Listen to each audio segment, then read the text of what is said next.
Good morning to those of you who are in the Pacific time zone as we are, and good afternoon to those who are a little bit further east, or maybe even across the ocean. In case of some people, we have clients who actually reside outside of the United States. Today's topic is a special. It's something that we don't do on the recurring basis, but this time of the year, we get a number of questions come up about contributions, and we decided to host a special session for that. My name is Dmitry Fomichenko. I'm the founder and president of Sense Financial Services, and I'm joined today with Mina, and I want to give mic to Mina to introduce herself. Hi, everyone. It's great to see you. I'm seeing some familiar names as far as the attendees, so it's so good to see you. Hope you're all doing well. So I'm Mina Na. I'm the Senior Account Manager here at Sense Financial. If you've joined, then you have most likely worked with me, and I help establish the accounts with self-directed accounts with checkbook control. Work with a lot of you in getting your plan set up. A lot of your questions we've probably chatted in the past, and so happy to be here and address any other questions that you might have regarding contributions. Okay, Dmitry, awesome. do you want to give a little intro for yourself as well?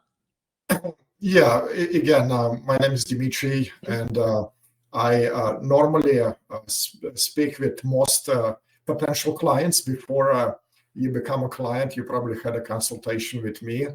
My role is to make sure that this is a good fit for you, and I always try to analyze your situation together with you, make sure it's a good fit, and kind of put yourself or myself in your shoes. Make sure that this is a good fit for you, and then I normally will pass you on to Mina, who will doing such a great job handling the setup of your qualified retirement plan, and also engaging and answering many questions. So she's a perfect fit to join me today again to answer your contribution questions. Just Mina, go ahead and maybe give a little bit overview on the contributions topic. Sure. Yeah, so Dmitry and I thought it would be a good way to kick off our time together just with a brief overview. So if you remember, your solo 401k basically allows you to contribute in two capacities. So you can contribute as employee and as employer. Since you're self-employed, you're both. Remember that both of those contributions, each one is calculated a little bit differently from each other. So both the way that you calculate it, as well as possibly the deadlines that you have for making that contribution, will differ depending on a couple factors: which type of contribution you're making, as well as the type of adopting business that you have for your solo 401k. So just keep those things in mind. For 2023, the maximum, so this is for both combined, is $66,000. And then if you're 50 and above, you can also take advantage of that catch-up contribution, which brings your maximum up to $73,500. So again, that's if you're age 50 and above. We'll be going over some more of the specifics in our time, but again, I just wanted to start off with that kind of just brief overview to orient us. I also wanted to show you, just by way of reminder, we've got some really good resources online, and we've created those to basically be available to you at all times. So I'm going to share my screen real quick and just show you or take you to our client portal. So give me just a second if you can all see that. Dmitry, does that show okay? Yes, man, that looks good. Okay. Perfect. So here's our client portal. Again, this is designed to be a resource available to you at all times. So make sure that you take advantage of it. I wanted to show you two spots. First, in the knowledge base section, you'll find a lot of questions. Most likely any question that you have is already addressed here. But for the purposes of this, I want to show you how highlight specifically our planning for contributions page. So this we've basically designed to be kind of a catch-all, like any questions that you have or just to orient you to the contributions as a topic. It really covers pretty much all of the basics here. So even if, after this webinar, after this Q&A, if you have any remaining questions, this is a really good spot to start. It kind of, again, covers everything. Also, I want to show you the contributions calculator. It's linked here in our article, but it's also, if you wanted to directly access it, it's under the maintenance tab. Couple down is the contributions calculator, and this is going to walk you through, oops, good offer there. It'll walk you through how to calculate your contributions. Of course, we always recommend that you confirm all calculations with your CPA. But this is, again, a good starting point just to kind of get you some initial numbers and kind of get you on your way. So yeah, just wanted to highlight.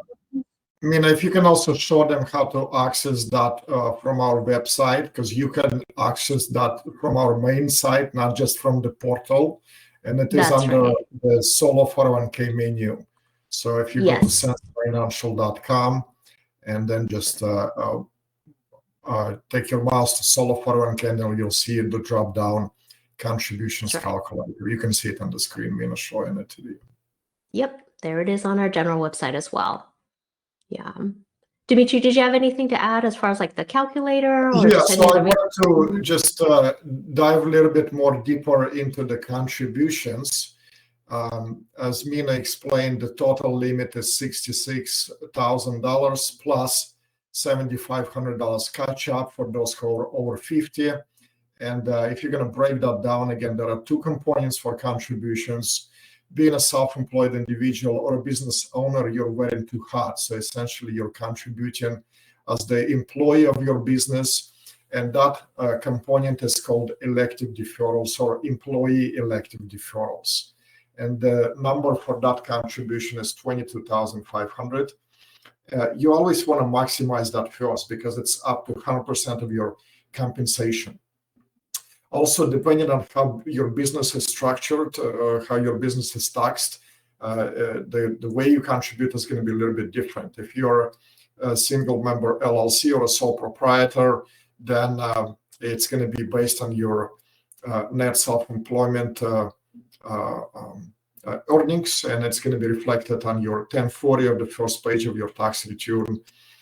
If you are LLC taxed as an S corp, or if you are a incorporated business, not an LLC but specifically LLC taxed as an S corp, or you're a C or S corp, then you are required to pay yourself a reasonable salary from the business, and the contribution to the employee elective deferral contribution is going to must be processed through the payroll. It will be reflected on your W-2, and every contribution you make will be reflected on your pay stub.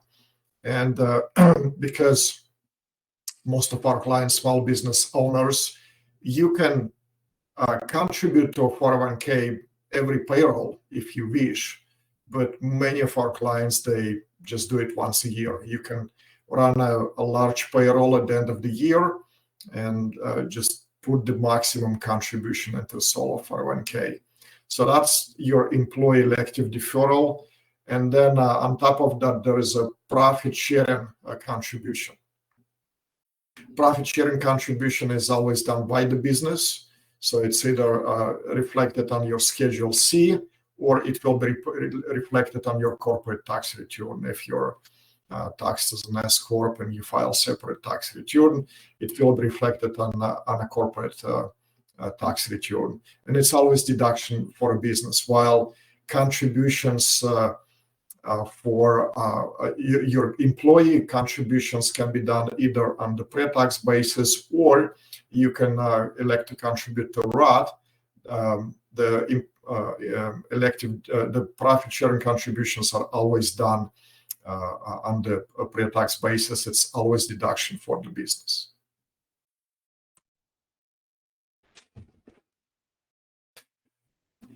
All right. Sure. Well, with that, we're going to go ahead and jump into our questions. And I just want to encourage you guys. A lot of you joined actually without submitting any questions, which still will be beneficial. But if anything that we speak triggers a question for you, click on the Q&A. It's in the control section there. You'll see a Q&A, and you can actually type your question there. I do see that we already have some questions submitted, but we'll go over those towards the end.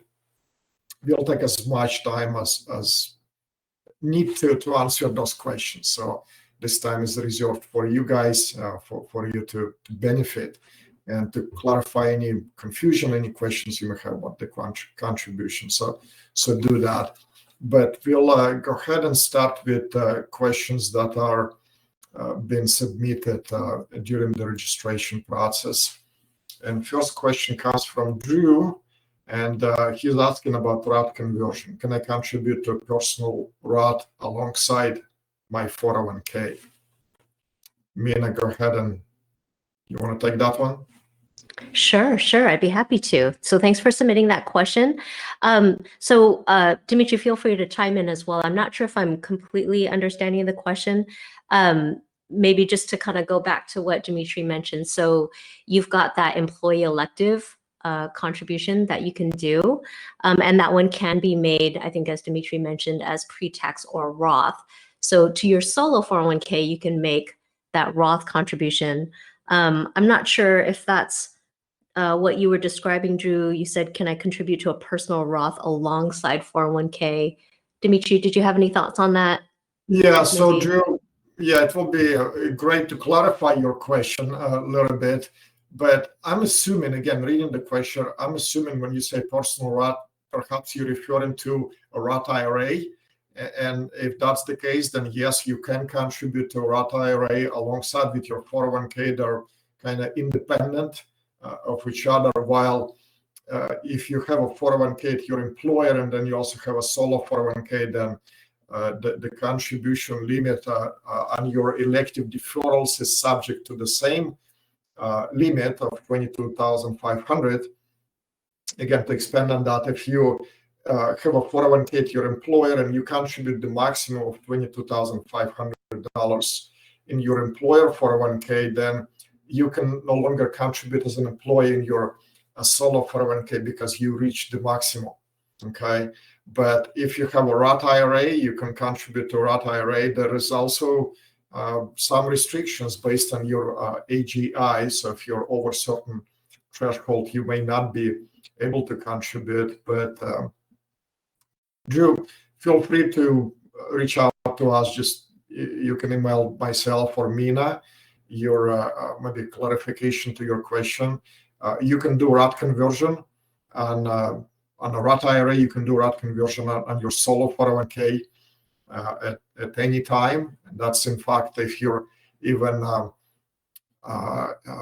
phased out of the contribution to a Roth IRA, you can make a non-deductible contribution to a traditional IRA and then do a Roth conversion into a Roth IRA. But we're talking about solo 401k contributions here, and contribution to a 401k, to a Roth 401k. You don't need to do a Roth conversion on that. You can contribute regardless of your income. But if you have already pre-tax funds, you certainly can convert to a Roth. Great. And yeah, just to reiterate what Dimitri was saying, that employee elective, the maximum, the 22.5, that is per person, not per plan. So just as Dimitri described, if you're already participating in another employer-sponsored plan and you hit that maximum, then that affects your ability to contribute that employee contribution to your solo 401k. So good question. Yeah, definitely let us know if we could use some additional details or if you wanted to kind of clarify your question, Drew. I'll read the next question. This is from Tim. Can we use the profit sharing portion of contributions for catch up if we are over 50? So yeah, just to answer that, Tim, the catch up contribution is actually part of the employee contribution, not the profit sharing. The profit sharing kind of refers to the employer contribution. But if you are age 50 and above, you can utilize that catch-up contribution, which I think I might have mentioned for 2023 is $7,500. But yeah, again, that's part of your employee contribution, not the employer / profit sharing. Dimitri, did you have anything to add? Yeah, I mean, it's correct. Again, the catch-up refers to your elective deferrals. There is no catch-up for profit sharing contributions. So if you, team, if you are over 50 and you made a contribution of $22,500 to your solo 401k's elective deferrals, you do have additional $7,500 that you can contribute again as elective deferrals to your solo 401k. And then on top of that, your business, your company can do additional profit sharing contribution. But that's the catch-up is related to elective deferrals, not profit sharing. That's right. Mina, go ahead and read the next question. Sure. Next question that we've got is from David. I'm still trying to move cash assets in a rollover account with my company to my new solo 401k. David, Dimitri, did you want to touch on that? Yeah, so this is a question about rollover. This session is about contributions. So we'll probably need to get a little bit more background on your situation there, and we're happy to help you make sure that your rollover goes through. But we'll skip your question here because we want to address that personally. It's not a contribution question. I'm going to go ahead and let's move to the next one. Sure. And I just want to mention, David, if you did have any kind of questions about rollovers, we do have a section that addresses that on the client portal under the setup tab. For step 2, you'll see that page is just about rollovers. So yeah, maybe that might be a helpful resource as well. So next question we've got from Doris. When making a contribution, do I have to put funds into the 401k plan's bank account at Solera? Yes, Doris. When you make a contribution, the contribution needs to go and needs to be deposited into your solo 401k bank account. If you happen to have one at Solera, which is one of our preferred banks, then yes, expand on that a little bit. The contributions that you make, you need to track those contributions, and the easiest way to track them without using a specialized software is to simply open a separate bank account for each type of money, and that can be the elective deferrals contributions that you make for yourself, and then maybe profit sharing contributions that your company make. If you're married and if you have a spouse who also participates in a solo 401k, your spouse needs to have separate accounts for your spouse's benefits as well. But yeah, contribution is made to the account that you have at Solera Bank for your solo 401k. Mina, if you don't have anything to add, I'm going to move on to the next question coming from Rich. And he's asking, what's the contribution amount if you're over 72 and your wife is 60? So Rich, the age, your age, I believe, does not affect the amount that you can put in. Again, it would still be subject to the same contribution limits that we mentioned at the beginning. But when you are reaching a certain age, then you do want to keep in mind required minimum distributions. And we do have a good amount of resources that focus on that on the client portal as well in the knowledge base section. To add to that, Rich, both of you are over age 50, so both of you are eligible for a catch-up contributions. And again, that will be $30,000 as elective deferrals or $73,500 as a combined contribution. That includes the catch-up. So those are the limits for you. And your age is, again, the only age concern that you need to keep in mind is that 50. That's what it enables you to take advantage of the catch-up contribution. As far as the contribution, older age is irrelevant as long as you still in business and you receive compensation, you're able to make contributions, even if you're subject to RMD. That's a different requirement, and if you're subject to RMD, then you have to take those required minimum distribution. It's very important that you be aware that you have to contribute those required minimum distributions separately from any distributions you may be taking from an IRA.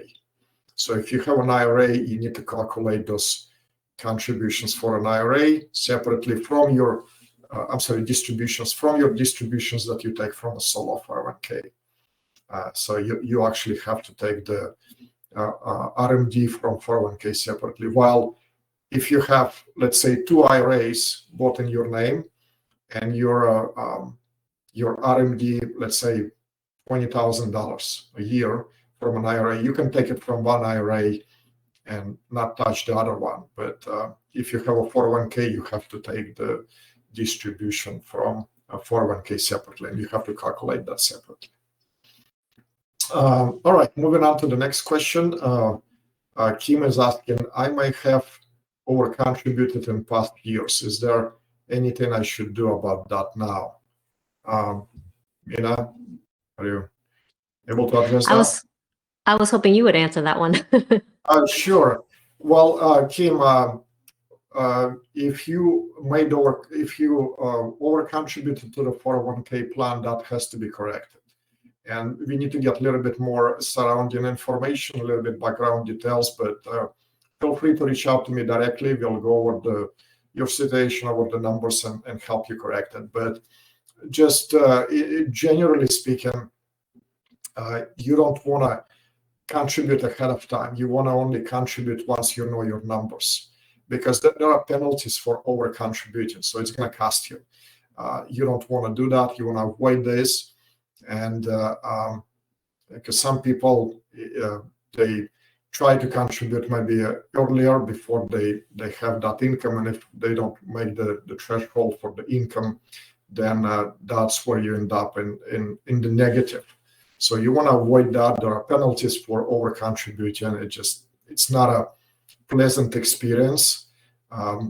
So do like most people, most of our clients do, wait until the end of the year once you know your numbers, and then make the contributions. Again, it's easy for the elective deferrals, 22.5, you got to have that in net self-employed earnings, or if you're incorporated and drawing salary from your company, that's easy to calculate. And profit sharing contributions can be made up until tax filing deadline plus extension. So we're talking about deadline and contributions now.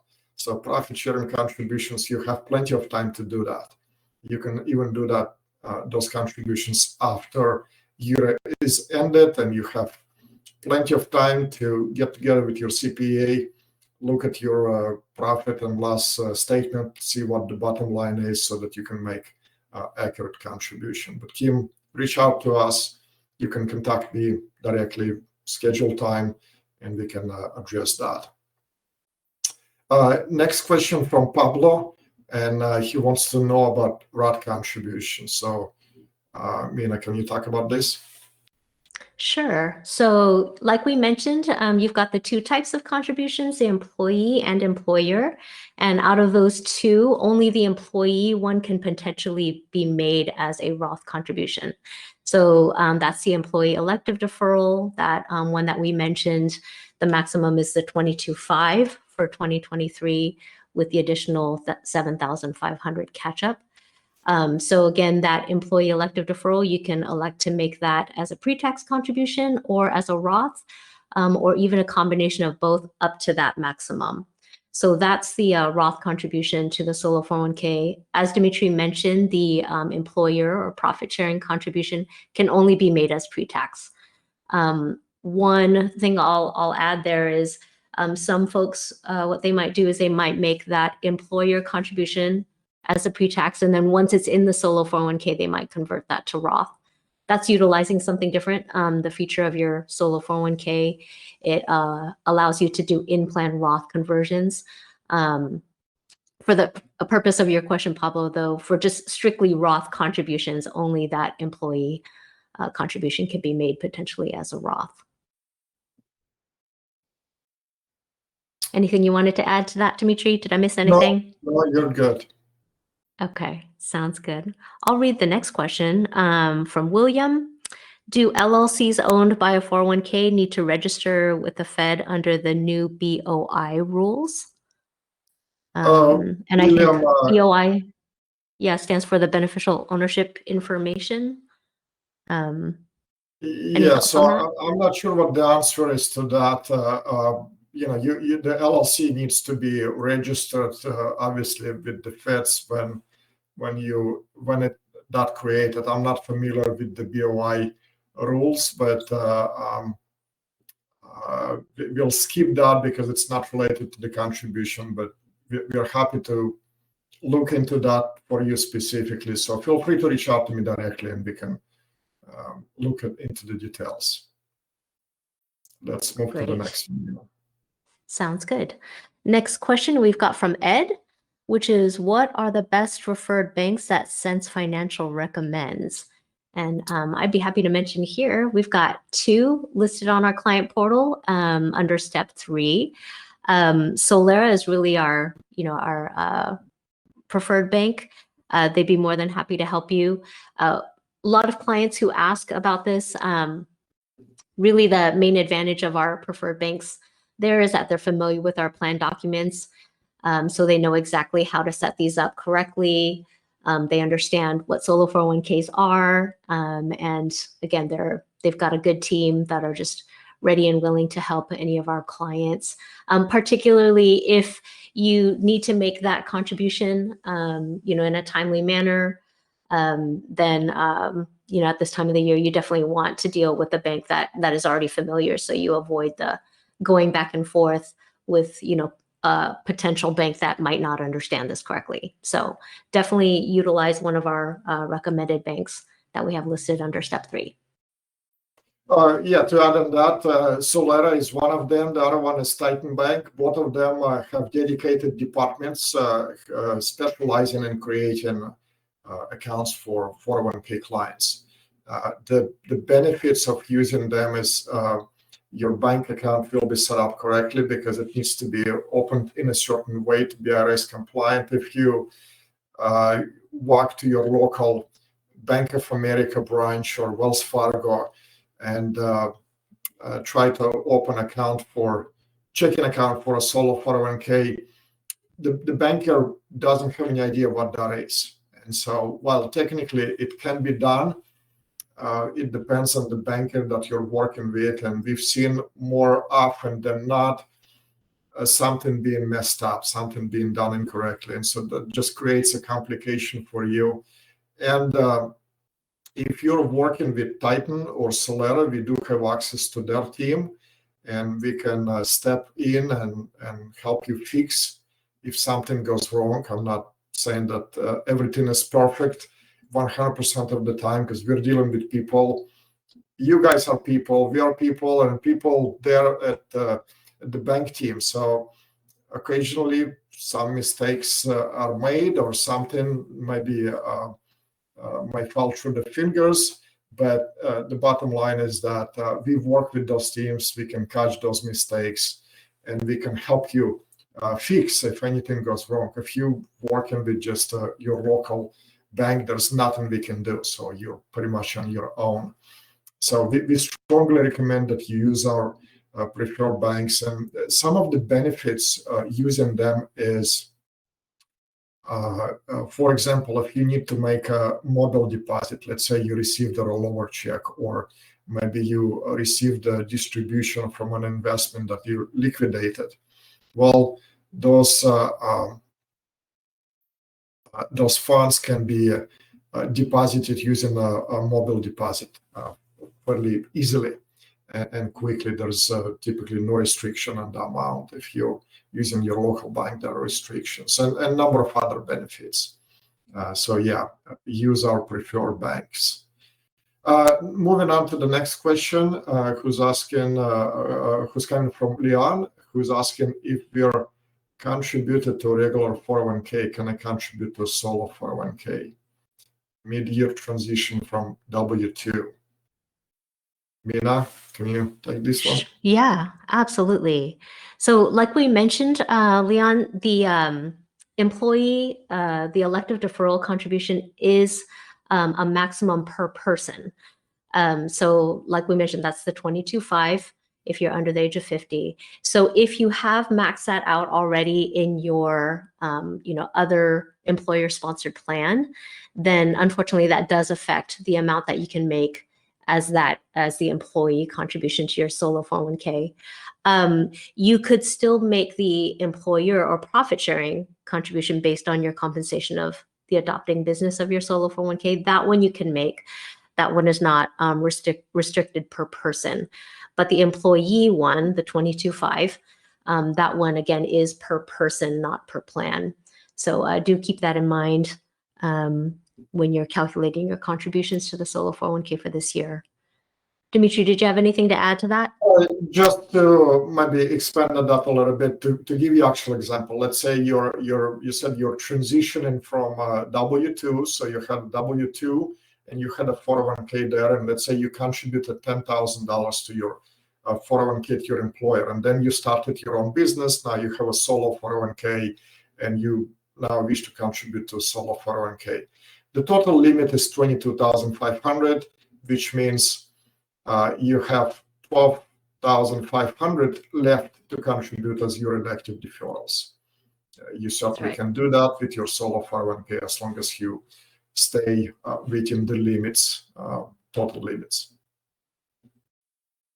Perfect. Go I ahead can read and the next question.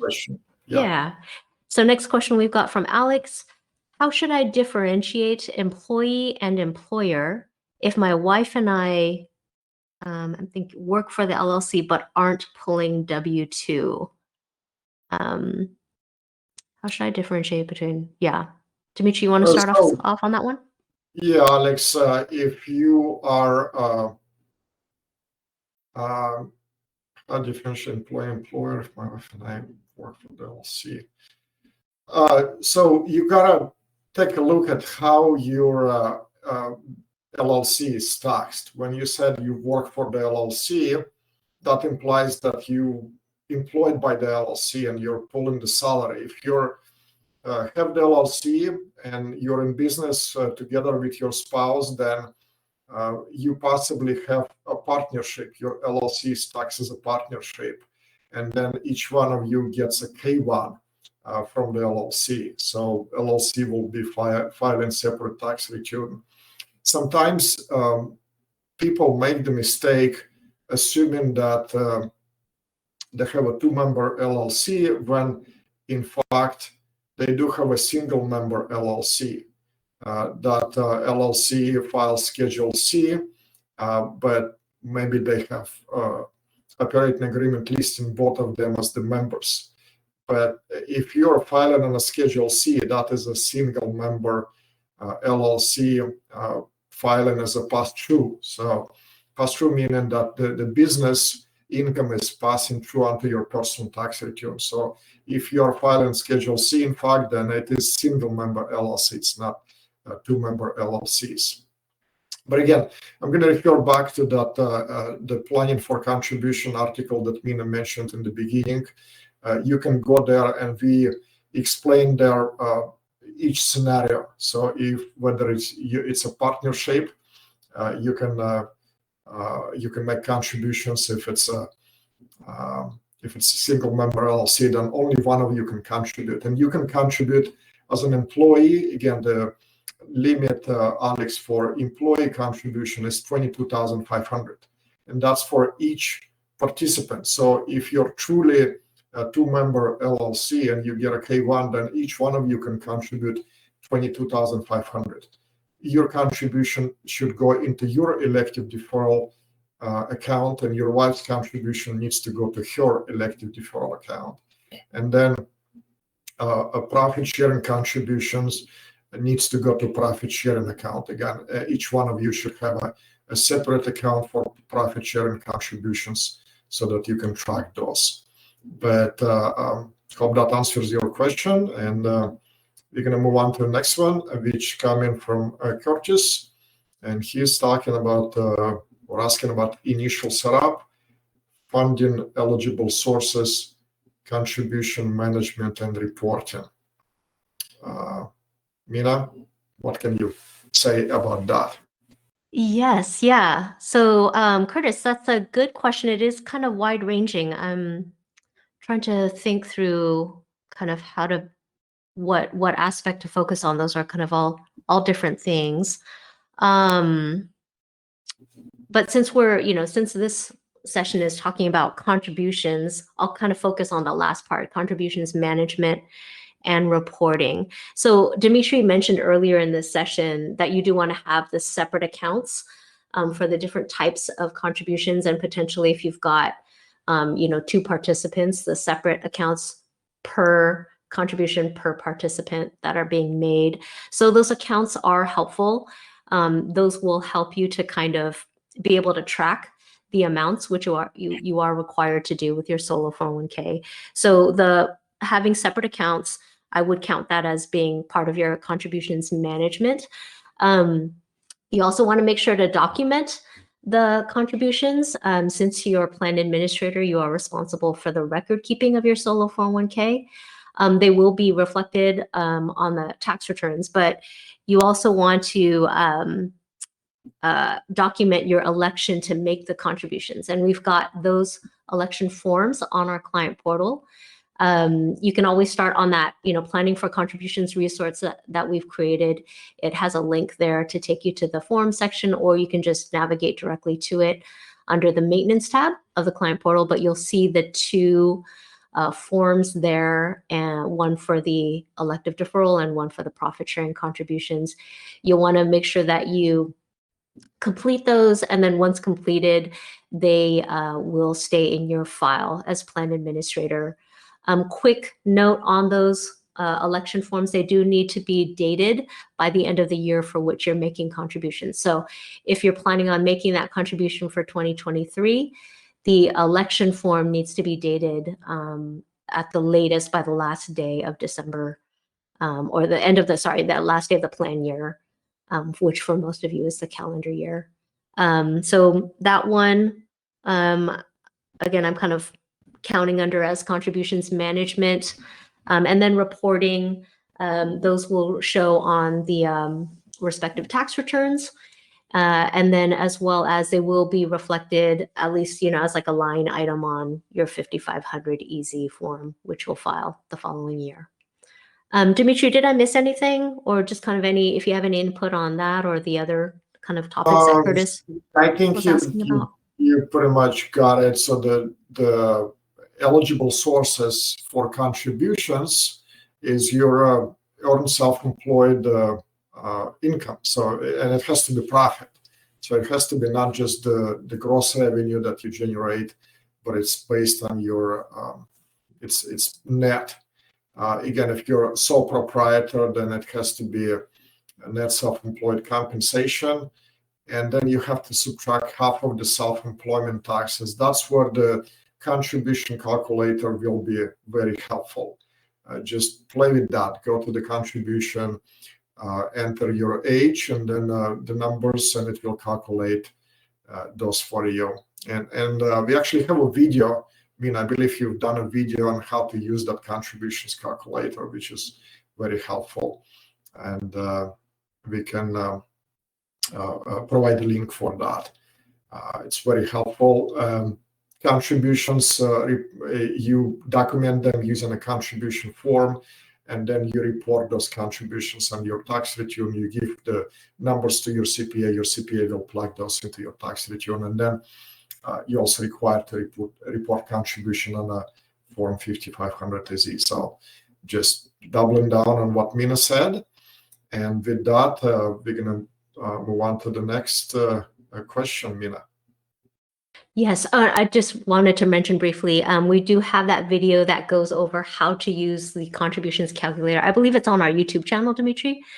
So yeah, any videos that we've created for you, we all keep there on our YouTube channel. So you're more than welcome to take a look there if you've got some time. You'll find some really good information there. So with that, I'll go to the next question from Joanne. Transfer 401k to Roth. Dimitri, I'm wondering if she's talking about the Roth conversion there. What do you think? Yes, I think that's what Joanne is referring to. And John, if you have a 401k funds, you can do the Roth conversion. It's called the proper term for this is a Roth conversion. That's when you take the pre-tax funds in your solo 401k and you can convert that to Roth.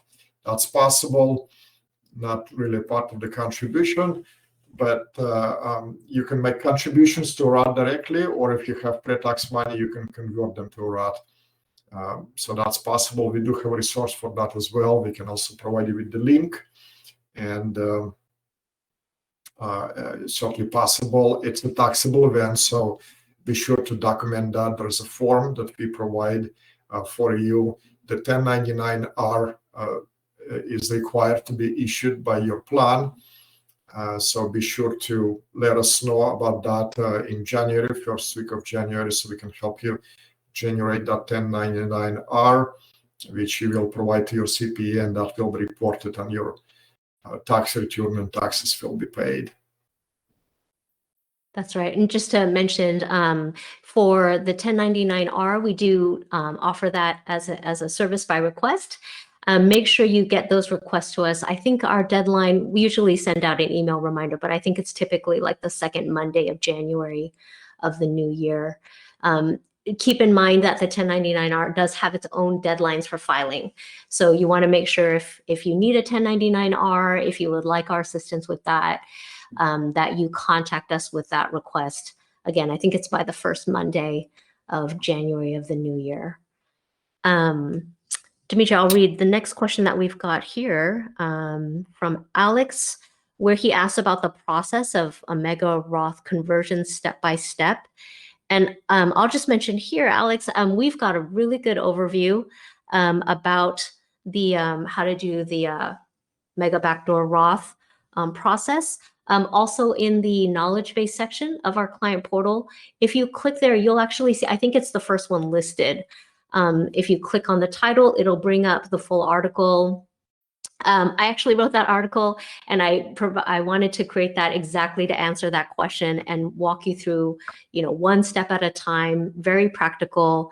I go over there, and I've got some pictures as well for the 1099-R that would need to be filed, even like what that would look like, how it needs to be completed. So I think that will be a really helpful resource for you in answering that question. And yeah, Dimitri, did you have any additional thoughts just on the no, that's a perfect answer. That's a perfect resource for Alex and anyone who is interested in the details on that. We do have a resource. Just navigate to the client portal, and it is there. And with this, let me jump to the questions that were submitted today in the Q&A. Again, reminder, we are kind of at the tail end of our session. We concluded the questions that were submitted previously. We're just going over the questions that were submitted today in the Q&A. So if you're still thinking about something related to contributions, please type that. If you have another question about something else other than contributions, we are happy to address those questions, just not today. On this session, it can be today, just call us or email us, and we're happy to provide those answers. But let's see if we can knock down these questions that were submitted here. So it's coming from Tim. I saw an email about the part-time limit of 500 hours. Doesn't need to cancel solo 401k plan. If we no longer have part-time employees, do we need to make a change to the service requirements section? Mina, are you okay handling that? Yeah, I'll jump in here. So Tim, great question. We did send out an email about the Secure Act's creation of a new category, basically, which is referred to as long-term part-time employees. So the requirement, that category is if you have part-time employees who work 500 hours and above for 2 or 3 consecutive years, starting with 2021. So Tim, you'll want to take a look at that to see if even that category might apply. So again, it's 500 hours or more, starting from January 1st, 2021, if you go by that as a plan year. If they worked 3 consecutive years in that amount, then they would be eligible to participate in 2024. If they worked 2 consecutive years, starting with January 1st, 2021, then they would be eligible to participate in the plan in 2025. Yeah, we do cover that in the email. You'll want to take a look at both the hours of any part-time employees that you've had starting with January 2021, and then also double check your plan documents. And then if you have any, follow-up questions after that, Tim, feel free to contact us and we'd be happy to discuss it with you. Yeah, but to answer your direct question, Tim, is does your plan document need to be amended? We don't know what it is, so we need to look at that. So again, take a look at your plan documents. If you need our help to help you understand how it should be, we're happy to do that. Again, just reach out to us. Moving on to the next question, is the catch-up for 50 plus able to be funded by the employer profit sharing part? And Tim, I think we addressed that question from somebody else earlier. The catch-up is for elective deferrals, not for profit sharing. There is no catch-up for profit sharing component, so that's only for your elective deferrals. And then Tim also asks, or is 25% of gross salary the max?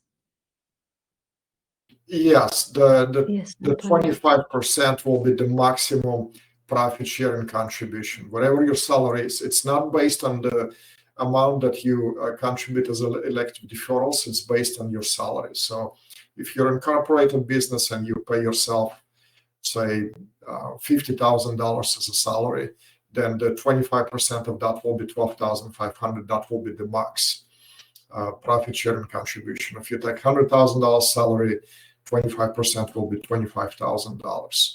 So it's based on the salary.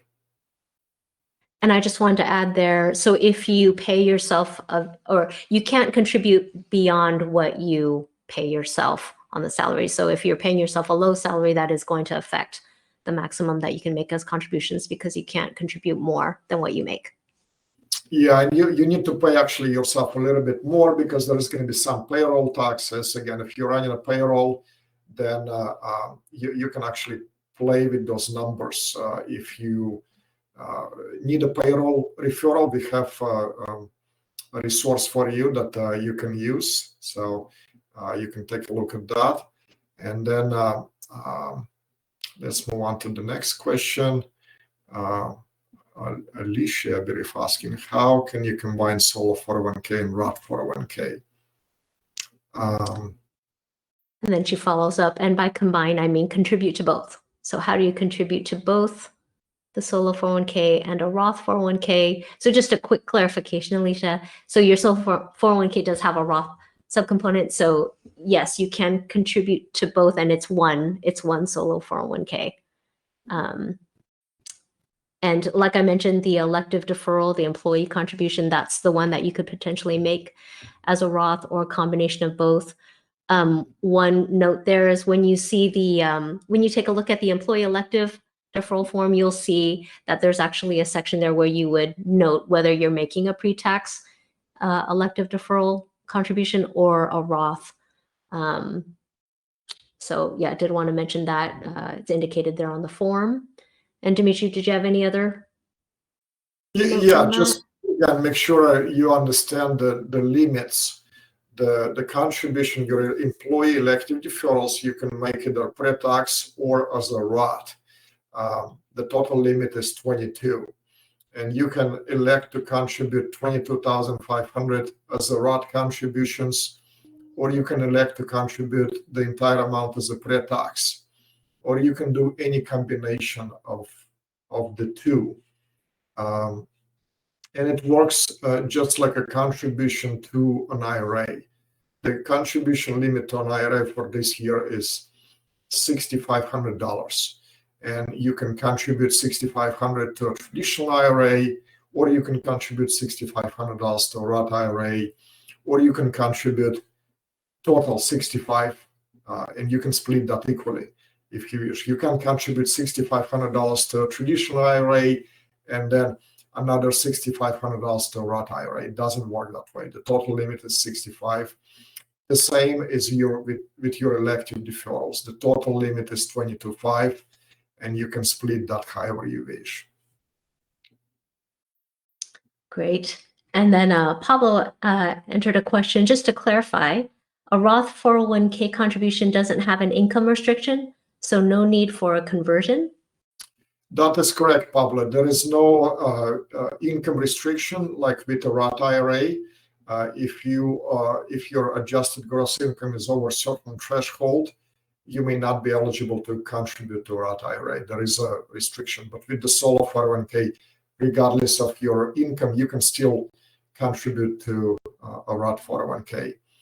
So there's really no need to do. There is no backdoor Roth 401k with the solo 401k. There is one with a Roth IRA because you may be phased out. That's why you have to get in through back door. There is no need to do that. You can contribute through a front door. Next question from Rita Bell. What is the limit of the profit sharing contribution from the business side? How do you calculate this? Great question, Rita Bell. So the profit sharing contribution, like I mentioned, it's calculated differently from the employee elective, which kind of just has that flat limit of the 22.5. The profit sharing contribution, you're going to calculate as a percentage of your compensation. And that is going to be, it depends on how your business is structured. So if you've got a sole proprietorship or like a single member LLC that Dimitri was describing earlier, then you would take, I believe, up to 20% of the compensation for the profit sharing contribution. If you're a multi-member or a corporation, multi-member LLC, partnership, corporation, or if you've got an LLC with the corporation election, then that's going to be 25%. And then remember that you've got the total maximum when you add both the employee and the employer together. You've got that total maximum of $66K if you're under the age of 50, 73.5 if you're 50 and above. So yeah, it depends as far as how your adopting business is structured. That's going to affect kind of how you calculate that employer or profit sharing contribution. Yeah, and just to add to that, if you're starting out and if this is new for you, I know it can be confusing a little bit, but I do want to encourage you to play with the contributions calculator. It's a great tool, and it really will help you see the clear picture. All you have to do is just enter your age and your compensation or whatever that you earn for the year, and the calculator will do the rest for you. So do that. Great. Next question is from David. Are profit sharing contributions the same thing as employer contributions for solo 401k? So the employer side of contributions can be done the following year. So I'll just mention here, David. So yes, profit sharing basically is referring to the employer contributions for the solo 401k. And we just talked about how to calculate that in Rita Bell's question. You bring up a good question about the timing, or I'm thinking that you're talking about the deadline there for the employer or profit sharing contributions. So yes, the deadline for those employer contributions is tax filing. So yeah, that's going to be the following year. That's the contribution. We do have a good article that goes over all the deadlines. So that's definitely worth looking at. but I did want to mention most of them are pretty much tax filing. The one situation that you want to keep in mind at this time of the year is if your employee contributions need to be processed through payroll. So that's going to be applicable for our corporation, our clients that have a corporation as the adopting business, or an LLC with a corporation election. Those, like Dimitri mentioned, the employee contributions need to be processed through payroll, which is typically done by the end of the year. So that's usually kind of the most pressing deadline at this time of the year. But Dimitri, did you have anything else you wanted to add to David's question?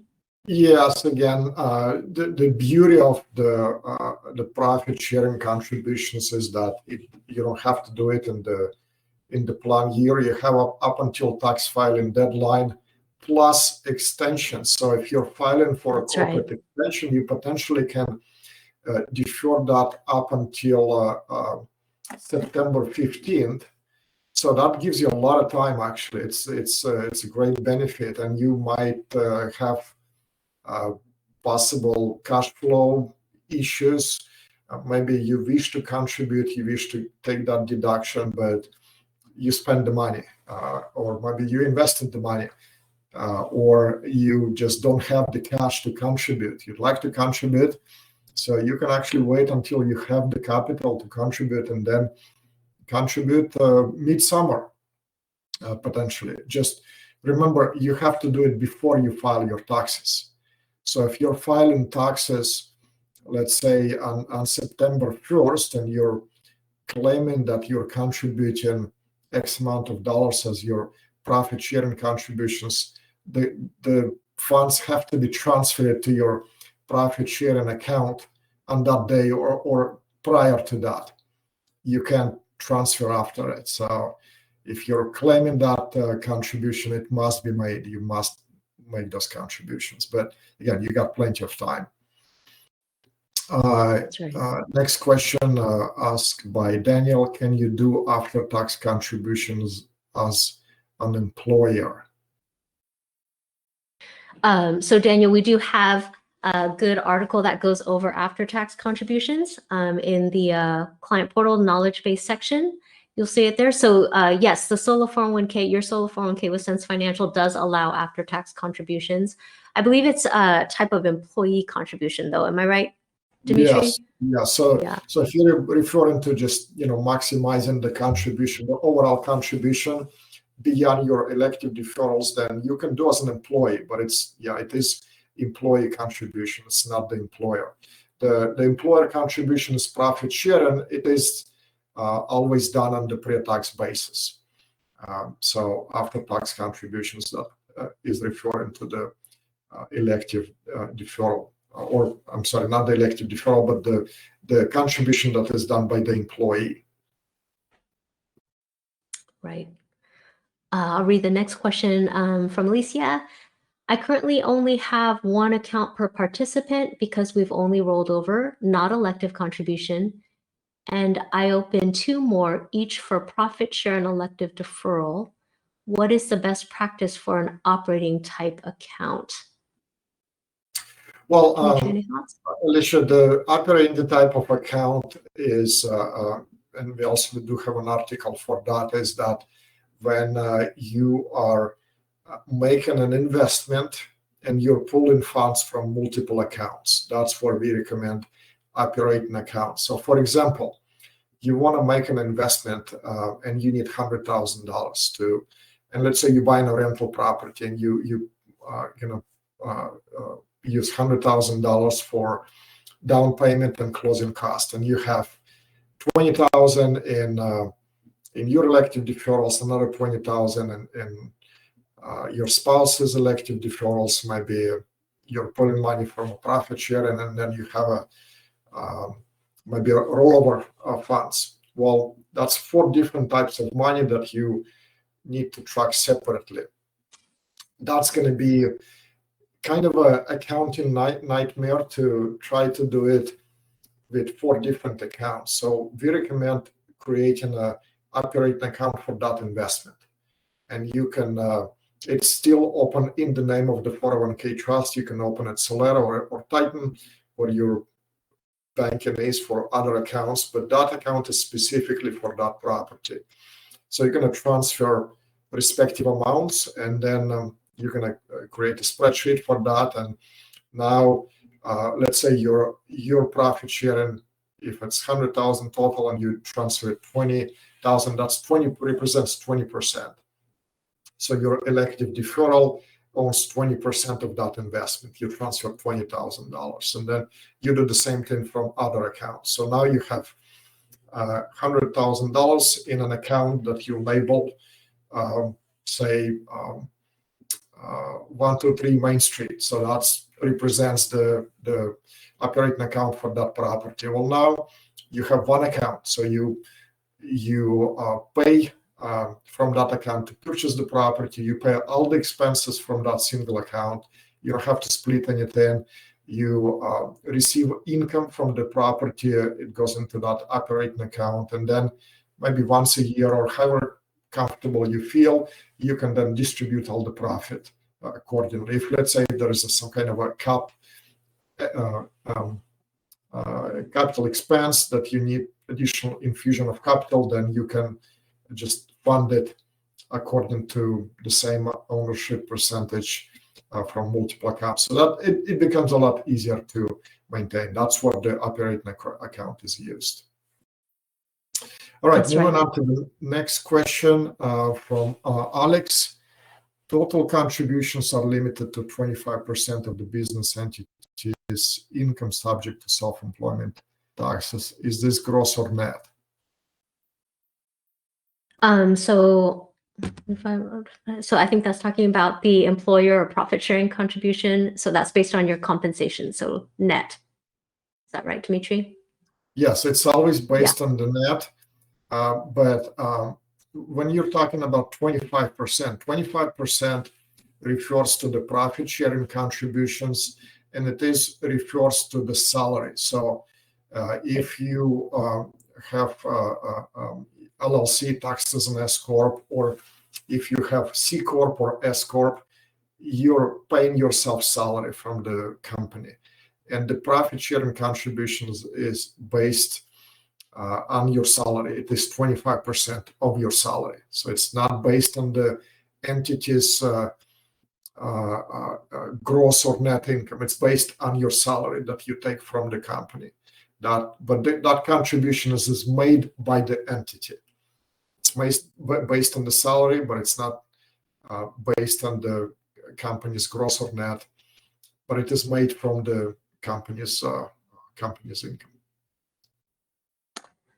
And then I think our remaining questions have to do with the calculator. Maybe I'll just read them all, kind of one after another, since they're kind of all related to the calculator. So first is Daniel's question: do you have a contribution calculator for a single owner LLC taxed as S Corp for self and wife, 2 people? So I'll just mention that real quickly, Daniel. So yeah, on our contributions calculator, which again you can access both through our general website, SenseFinancial.com, under the Solo 401k tab, you'll see the contribution calculator there. You can also access it if you're in our client portal under the maintenance tab. Also a link to our contributions calculator there. So you would calculate the contributions one person at a time based on the W-2 for that individual. So calculate it one person at a time, first for yourself or your wife, and then the other one. And then because you've got that S Corp election, you're going to choose on the calculator for business type, you're going to choose corporation, and that'll help you arrive to the correct numbers, at least for initial. Yeah. Purposes. So to expand on what Mina said, there are 4 columns, but the choice for you will be a single owner corporation. So you're going to select that. So if you have an LLC that is taxed as an S Corp, you're going to calculate first for you and then for your spouse. But the business type, you're going to select single owner corporation. So that will be appropriate business types. The columns, some of those will not be applicable to you. The easiest way to understand that is to click on the View Report. And again, That's right. I'm going to refer back to the video that Mina recorded that actually tells you how to do that. But you want to click on the View Report, and it will tell you the numbers that you can contribute as elective deferrals, which is, again, 22.5 or 30,000, depending on your age, and then profit sharing will be reported separately. The columns that are displayed on the front edge, the middle two, if you put your mouse over, one represents SEP IRA, the other one is simple. So those are not applicable to you. So the column on the left shows the total individual 401k contribution, and then the column on the right in yellow shows the profit sharing portion. But the View Report will give you the details. That's right, Dimitri. Same. Was just going to reaffirm what he said. Yeah, if you click on the report, you'll see not only like the bar graphs, the kind of the 4 columns that you mentioned, Rita Bell, but also if you keep scrolling down, it gives you like a nice result summary, and it spells it out a little bit, I think, a little bit clearer. So yeah, that'll be a good view to click on. All right. And then one last question, I think, from Daniel: can I contribute the rest as after tax? I think this is a follow-up question. I think he also had asked about the after tax. If you're talking about the mega rod, I think that's what referring to the after tax contributions you can. Again, we're going to refer back to that article that Mina wrote with all of the details. So yes, we do have a resource for that. It's a extended resource, and it will be best addressed by you reading that article. But thank you. Good questions, Mina. Yes. Yeah. No. Thank you all for contributing to our session, and yeah, it was a very wide-ranging, but this was a great opportunity to cover the questions that you had, and we covered a good amount. Again, I just want to refer you back to the resources that we've got on the client portal. It's always there. Again, it's meant to be accessible to you at any time of day. A lot of what we covered today is also going to be covered there. So if we mentioned something and you didn't get to write it down, you can always go to our client portal, and you'll find pretty much all the information there. And then if you have any follow-up questions, we're always open to hearing from you, and you can contact us. I'll mention this as well. I think it goes without saying, but we always recommend that you confirm the calculations with your CPA, just kind of as a good practice, because everyone's situation is so different, and of course you want to make sure that the calculations are right and applicable to your situation. So make sure you always factor in that step as well. Yeah, I want to double down on the knowledge base that Mina mentioned earlier. Those the items in the knowledge base, they were created as questions. As we receive a question from a client, we provide that answer to the client, but then we also create entry in the knowledge base so that other people can benefit. Just like you guys are asking questions. Some of you did ask questions, some of you didn't. You just silent participants, but those silent participants are learning from non-silent participants, because those questions and the answers, everybody can learn from them. So that's why we do encourage questions. There is no such thing as a stupid question, but we just want to encourage you to visit the knowledge base first. If you do have a question, go to the knowledge base, just do a quick search and see if you can find the answer there. And you don't have to wait for one of our team members to respond to your question. You can access that immediately, instantly. I mean, it takes seconds to go to the knowledge base, type your question, and then read the answer. It's right there. But if you feel you need further clarification on your question, of course, you can and you should reach out to our team. We always encourage questions. If there's any unclarity on your end, make sure you get full clarity, and we're here for you. Very good. Well, with that, Right. Mina, we're gonna wrap this up. It's been a good hour and a little bit extra. So lots of questions. Maybe we'll do something else like that on another topic. It's been fun talking about this, and I Yes. think it will be beneficial for you guys. So thank you for joining, and thank you for all the questions. And we'll sign up here, and you have a great rest of the day.